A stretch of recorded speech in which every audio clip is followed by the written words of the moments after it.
Hay cientos de miles de edificios y locales en el mundo llamados iglesias. Algunos son grandes, otros pequeños, unos débiles y otros fuertes. La verdad es que estos locales no son la iglesia. Los templos albergan a la iglesia. Por ejemplo, hace un tiempo esta iglesia se reunía en otro local en el centro.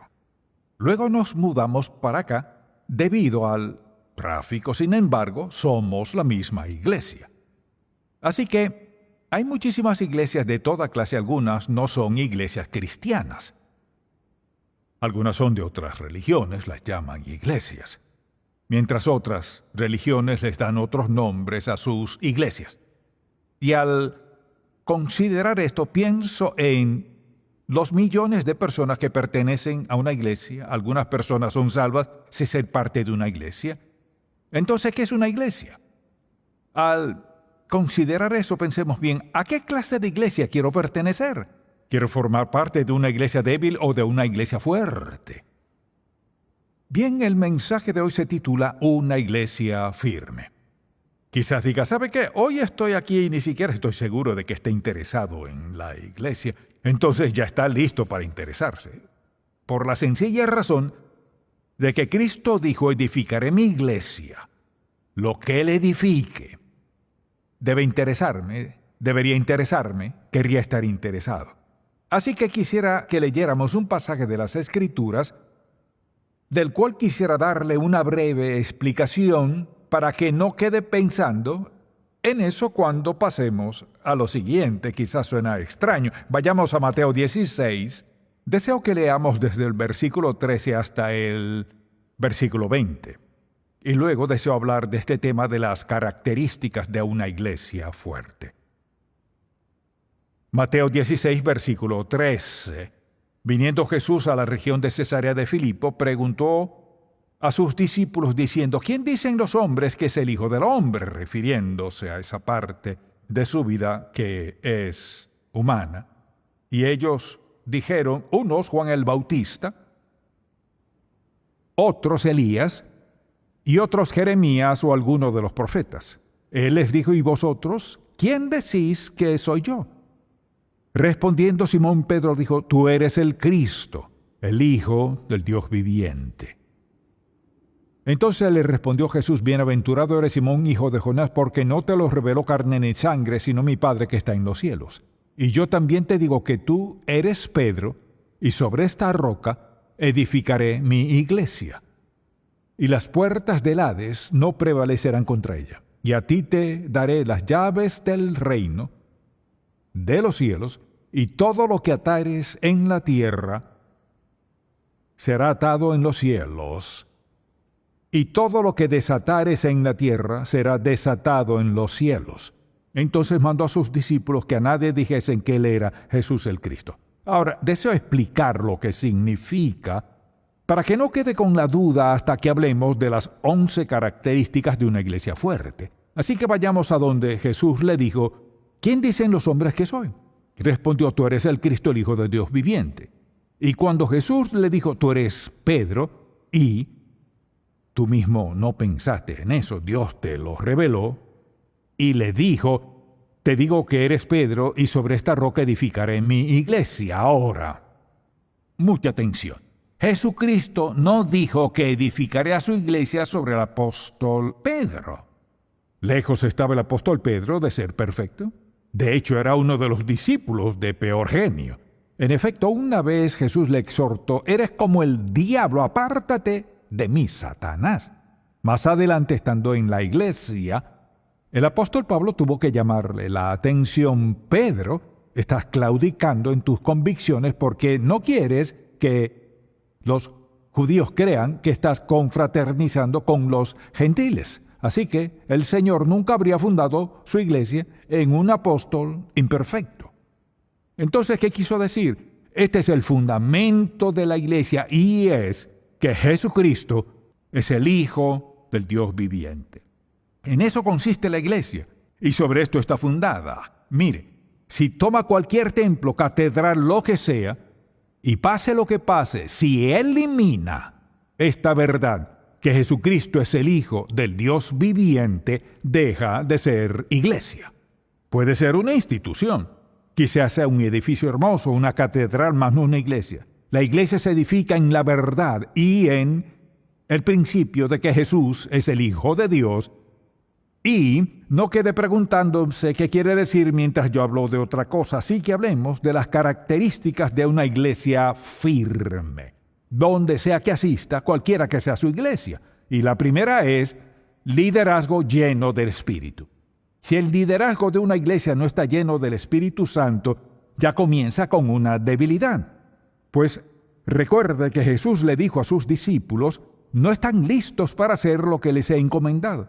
Les dio la gran comisión, pero les dijo, quédense en la ciudad de Jerusalén hasta que seáis llenos del Espíritu Santo, hasta que Él venga sobre ustedes, porque sabía que no podrían hacer lo que les encomendó, a no ser que el Espíritu de Dios estuviese en ellos, facultándoles, capacitándoles, fortaleciéndoles, dirigiéndoles, para que hicieran lo que les había llamado a hacer. Piensen eso, les dio a los 12 hombres, uno de ellos fue hecho a un lado, Judas, y luego otro tomó su lugar, Matías, y más adelante los 120. Les dio el reto de llevar su verdad al mundo entero. ¿Se imagina cuán absurdo ha de haber sonado eso en aquel entonces? Hoy día tenemos la radio, la televisión, los celulares, de todo. En aquel tiempo era de boca en boca. Y les dijo, pero no están listos, no están listos hasta que llegue el Espíritu. Y lo mismo es cierto hoy.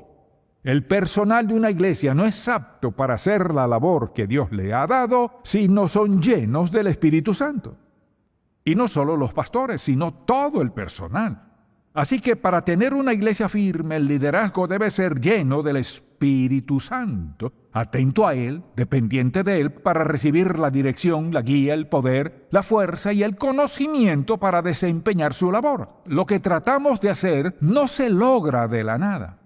Mucho pasa en medio de todo. Entonces, primero, necesita un liderazgo lleno del Espíritu Santo y que sus vidas evidencien, muestren esa llenura del Espíritu que el apóstol Pablo nos da en Gálatas 5, de gozo, amor, paz y todo lo demás que menciona. Entonces, número 1, ese es el comienzo, lo primero, una iglesia firme. El liderazgo pastoral y todo el personal está lleno del Espíritu Santo. Número 2, tiene un mensaje de sana doctrina que suple las necesidades de la gente. Ahora, pienso en cuántas personas van a la iglesia cada semana y nunca llevan sus Biblias. Piensen en esto. Van a la iglesia, se sientan, escuchan generalmente unos 20 o 30 minutos. Si usted quiere un mensaje así, tiene que ir a otro lugar, pero se sientan a escuchar sermoncitos y luego se van a sus casas. Y es su derecho, su privilegio, su responsabilidad preguntarse, ¿he escuchado o no la verdad? Entonces, doctrinalmente sano significa que tenemos creencias arraigadas en la palabra de Dios, nacen de la palabra de Dios, se enseñan en la Biblia y debemos enseñar lo mismo a otros. Ser doctrinalmente sano es que creemos la verdad que enseña la Biblia. Alguien dirá, bueno, ¿qué tal quienes no estén de acuerdo con nosotros? Habrá personas que no estarán de acuerdo con sus creencias. Por ejemplo, hay quienes creen que la salvación se pierde, no importa lo que les diga, seguirán creyendo que pueden perderla. Y nosotros no creemos eso porque la Biblia no lo enseña. Y punto. No lo enseña. Sin embargo, ellos lo creen por su interpretación, esa es su doctrina. Así que usted debe definir sus creencias personales. Creo esto de Cristo, creo esto del cielo, creo tal cosa de la santificación, justificación, creo esto de la iglesia, creo esto del diablo y todo lo demás. Debe tener su propia doctrina personal, basada en la Biblia. Si no la tiene, alguien puede venir a enseñarle algo totalmente falso. Y hoy en día hay muchas enseñanzas falsas sin duda alguna, así que cuando alguien le diga en qué cree, pregúntele por qué lo creen. Si sacan un panfleto o algo que alguien escribió, digamos, veamos qué dice la Biblia. Así que usted debe saber lo que cree y por qué. No solo eso, tiene la responsabilidad de enseñar a sus hijos lo que cree de la palabra de Dios.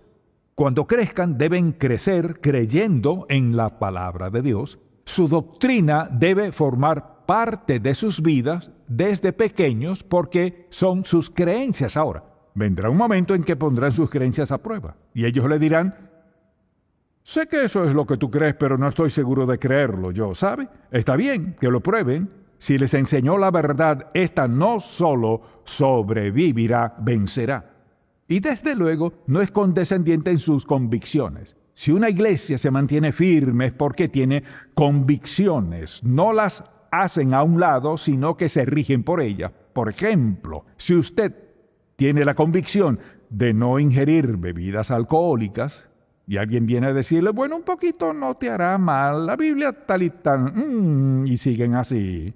Y usted responde: bueno, esa es mi creencia, pero supongo que no me hará mucho daño, no quiero verme raro. Así que acaba de condescender en sus convicciones. Al claudicar en sus convicciones, hace a un lado sus creencias para agradar a alguien más o a sí mismo, sabiendo que hace algo indebido.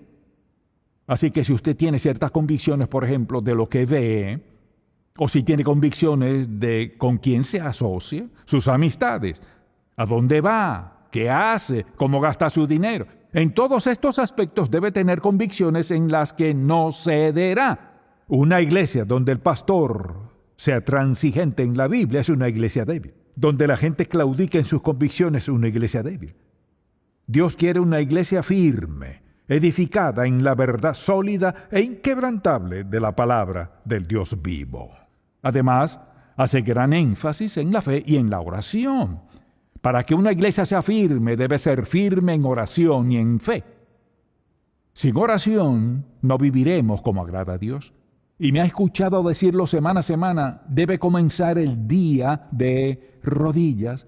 Y si no puede, siéntese como sea, pero hablando con Dios. No solo orando, lea su palabra. Mire, si no lee la Biblia, puede caer en toda clase de cosas. Si lee la palabra de Dios a diario, desde que comienza el día, lo que está diciendo es: Señor, reconozco que te necesito hoy. Háblale a mi corazón. Quiero que me des dirección para este día, todo el día. Quiero andar en tu voluntad. Si comienza el día así, ¿no contestará Dios esa oración? Claro que sí. Y pasa esto. Leerá un pasaje bíblico y pensará: ¿qué quiere decir? ¿Qué significa? Y de algún modo queda en su corazón. Antes del final del día algo pasará y pensará: Señor, me diste una advertencia y la ignoré. Nuestro Dios es personal, cercano. Él quiere actuar en su vida de tal modo que usted y Él tengan una relación estrecha. Esa relación solo se dará en la lectura de la palabra de Dios, absorbiéndola en su mente y corazón. Usted dirá: bueno, hay cosas que no entiendo. ¿Sabe? Siga leyendo y las entenderá. Siga leyendo la Biblia y Dios le mostrará la verdad. Se la mostrará, mire, Dios se la mostrará especialmente lo que necesita en su vida. Y Dios le mostrará cómo lograrlo, le mostrará dónde ir, cuándo ir, a quién evitar, qué evitar, cómo usar su dinero. O sea, Dios es admirable, es el mejor amigo que podamos tener. No podemos perder siendo obedientes a Dios Todopoderoso, no podemos. La fe y la oración son esenciales para una iglesia firme. Si llegan a faltar, no habrá fortaleza, porque el poder del Espíritu Santo fluye mediante personas de fe y oración. Y desde luego, el servicio de adoración. Ello provee el entorno donde las personas experimentan la presencia de Dios y salen renovadas en su compromiso y servicio a Él. Eso debería pasar en toda iglesia firme. Así deben ser los cultos de adoración. Ahora, por eso no estoy de acuerdo con los sermones de 20 minutos. Mire, en 20 minutos ni se saca al mundo de su mente.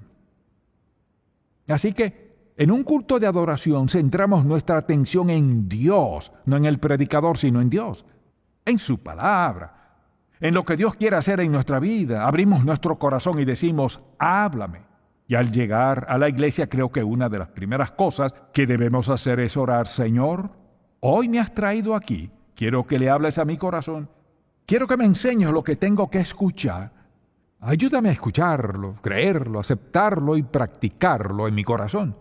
Porque mire, esto no se trata de un lugar de teatro, sino de adoración. Un lugar donde juntos encontramos a Dios. Podemos reunirnos con Dios cada mañana, cada día, a cualquier hora, pero aquí nos reunimos con otros creyentes. Y tiene algo especial de congregarnos con otros creyentes y los himnos que entonamos hace un rato. Todas estas cosas nos edifican y nos llenan nuestro corazón de gozo al pensar en lo que cantamos y oramos y damos. Adoración. Y claro, al pensar en todas estas características también, fiel y generosa en sus ofrendas. No me escucha pidiendo dinero. No le suplico ni presiono a nadie porque yo creo lo siguiente. Si usted obedece a Dios, anda en su voluntad y su camino y decide seguirlo, ofrendará. Porque el Espíritu de Dios le motivará y escuche, le motivará por esta razón. Él quiere que aprendamos ¿a qué? A adorarlo con nuestros diezmos y ofrendas. Y muy rara vez lo menciono. De vez en cuando alguien dice, ¿por qué no predica sobre el dinero? No creo que eso sea lo que Dios quiera que haga, la mayoría de las veces, pero a veces hago esas explicaciones y retos si hay una razón. Pero mi creencia es esta. Si usted escucha la palabra de Dios y lo está obedeciendo, cree en Él y confía en Él, y quiere tener una familia firme en la fe, ser parte de una familia firme, usted diezmará. El privilegio de no solo hablar con Dios, sino decirle, Señor, es en serio cuando digo que estoy agradecido por este gran privilegio. Sé que dices que traigamos los diezmos al alfolí para que pueda llevarse a cabo tu labor. Gracias por el privilegio de ofrendar.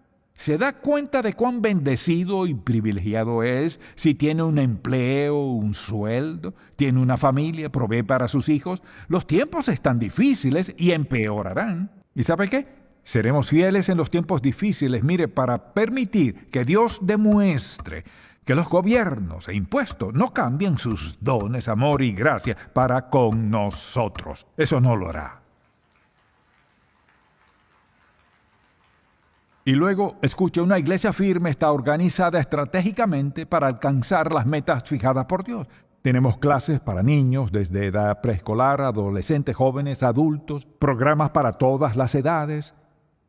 Tenemos estudios bíblicos para todas las edades. Tenemos reuniones de oración los miércoles en las noches y una cena maravillosa. Estamos muy organizados para todo. Dirá, ¿la iglesia primitiva no estaba organizada? Claro que sí. Porque note, por ejemplo, al principio del libro de los Hechos, dice la Biblia que nadie tenía necesidad. Mire, si tuvieron 3,000 nuevos creyentes y nadie tenía necesidad, alguien organizó a esa multitud. Pudo haber sido Pedro o el que sea. Y por ejemplo, el Señor Jesús estaba organizado. Dijo, quiero alimentar a 5,000, divídanlos en grupos, les daremos de comer, tuvieron de sobra. La iglesia es organizada. La organización no debe ser superficial, estamos organizados. ¿Por qué? Así que cuando alguien quiera venir un domingo, empezaremos a tiempo, eso es organización. Tendremos un servicio que durará tanto tiempo y eso es organización. Tendremos alabanzas, tendremos predicación, tendremos ofrendas, tendremos una invitación y una conclusión. Todo eso es organización. Una iglesia firme es organizada y allí las personas sirven en las fortalezas de sus dones espirituales. Algunas personas dirán, yo no sé lo que son los dones espirituales. Permítame darle un breve resumen. Le invito a buscar en Romanos 12 un momento. Dice en el versículo 6 de Romanos 12, de manera que teniendo diferentes dones según la gracia que nos es dada, o sea, según la gracia de Dios, lo que Él quiere hacer en y mediante nuestra vida nos da ciertos dones. Escuche bien, dice así, de manera que teniendo diferentes dones según la gracia que nos es dada, úsese conforme a la medida de la fe. Escuche, luego los nombra, el de profecía, el de servicio, el de enseñanza, el de exhortación, el que reparte, el que preside, o el de administración, y el de misericordia. Pero dirá, ¿cómo funcionan? Mucha atención. Conforme a nuestros dones somos más eficientes. Segundo, al actuar conforme a nuestros dones, mire, somos los más felices, pues percibimos nuestras facultades, talentos y destrezas, por ejemplo. Y la gente tiene toda clase de dones. Hay personas que son muy creativas en sus dones espirituales.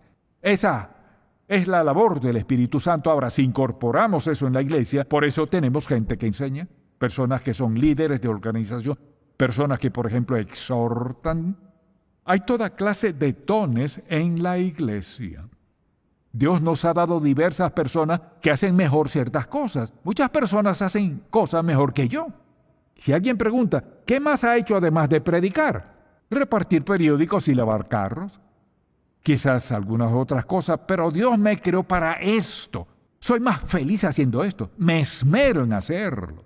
Si tuviera que enseñar cálculo en un salón de 20 alumnos, sería un fracaso total. Porque no es quien soy. Usted es quien es. Y necesita descubrir cuál es su don espiritual. Dirá, nunca había escuchado de eso. Permítame decirle. Es una gran lección para aprender. Una lección que nos libera, darnos cuenta de cuál es nuestro don espiritual, que cuando alguien espere que hagamos algo para lo cual Dios no nos ha dotado, no nos sentimos frustrados. Una iglesia firme es aquella donde la gente actúa conforme a sus dones espirituales.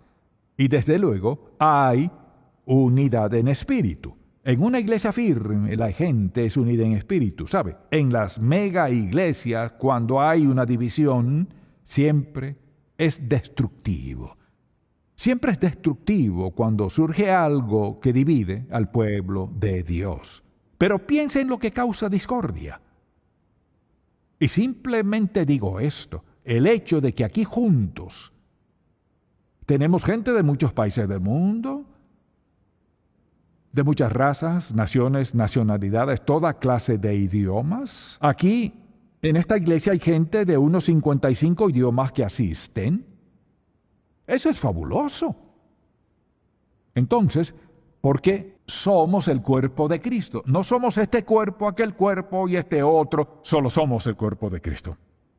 Unidad, somos uno, amándonos unos a otros, ayudándonos, apoyándonos. Ver quién está en necesidad para ser uno. Eso hizo fuerte a la iglesia del Nuevo Testamento. Revolucionaron su época y conquistaron a Roma por haber permanecido juntos y creer la palabra de Dios. Y parte de esa unidad es mostrar amor genuino los unos a los otros. El amor es como la pega que une a la iglesia. Mire, si usted está sentado en la iglesia y ve a alguien a quien no soporta, tiene que arreglársela con Dios. O sea, si alguien no me ama, ¿sabe lo que me pasa?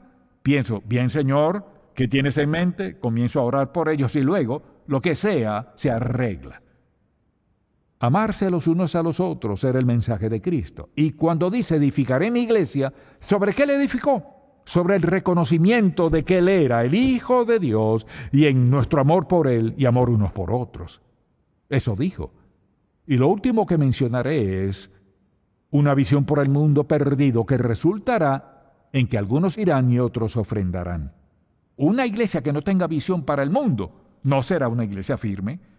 Si esperamos que Dios honre y bendiga a los miembros y a las familias de esta iglesia, una de nuestras responsabilidades es llevar el Evangelio al mundo. Queremos llevar el mensaje a todo idioma que podamos para que todos y cualquiera que quiera escuchar la verdad y la ame, o sea ignorante de la verdad, pueda escucharla y ser salvo por la gracia de Dios. La iglesia del Nuevo Testamento tenía visión para el mundo. Y la razón por la cual lo sé es porque estoy aquí como hijo de Dios. Y es a miles de kilómetros de aquí. Nunca pararon, fueron perseguidos, Roma trató de destruirlo y el Evangelio es fuerte hoy y se fortalece en el mundo entero. La pregunta es, ¿qué es una iglesia firme? Y le he dado lo que creo de todo corazón, son 11 características sumamente importantes de una iglesia fuerte. Ahora hay una pregunta que deseo hacerle. Si me escucha, diga amén. ¿Qué está haciendo usted para contribuir a la fortaleza de su iglesia? Miembros de esta iglesia, visitantes y todos los que nos ven y los que nos escuchan, ¿qué está haciendo para contribuir a la fortaleza de su iglesia? Segunda pregunta. Si otros en su iglesia siguen su mismo patrón, ¿seguirá la iglesia siendo firme y fructífera para el reino de Dios? Ahora, ¿está de acuerdo en que ha escuchado la verdad? Muy bien. Ahora quisiera pedirle lo siguiente. ha escuchado cómo es una iglesia. Muchos de ustedes son miembros aquí, otros van a su propia iglesia. Muchos no asisten a una iglesia. Pero le diré algo ahora mismo. Si cree lo que ha escuchado, el Evangelio de verdad, si está dispuesto a decirle, Señor, quiero hacer un compromiso hoy, que daré cualquier cosa que pueda dar, sea lo que sea, para la fortaleza de mi iglesia o esta iglesia. Si está dispuesto a decirle eso al Señor conmigo, al estar parado, levántese conmigo.